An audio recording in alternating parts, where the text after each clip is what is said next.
नारद मुनि भगवान विष्णु के अनन्य भक्त थे। वे सदा नारायण नारायण का स्मरण करते और लोक कल्याण में विचरण करते रहते थे। एक बार उन्होंने कठोर तपस्या की।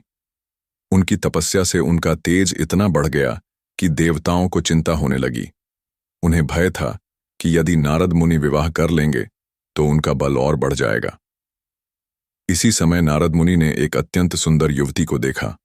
उस युवती का नाम तुलसी था, किंतु उसका वास्तविक रूप वृंदा था, जो पूर्व जन्म में असुर राजा जलंधर की पतिव्रता पत्नी थी।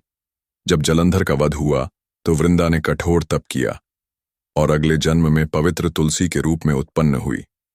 नारद मुनि तुलसी की सुंदरता और पवित्रता से मोहित हो गए और उनके मन में विवाह का भाव उत्पन्न हुआ। तुलसी ने नारद की भक्ति भावना और साधु रूप देखकर मुस्कुराते हुए कहा, हे मुनि, आप तो विष्णु के महान भक्त हैं, फिर यह सांसारिक मोह क्यों? भक्ति के मार्ग में ऐसे विचार आपको शोभा नहीं देते। नारद मुनि अपनी भूल समझ गए और लज्जित होकर बोले, हे देवी, यह मेरे मन का क्षणिक भ्रम था।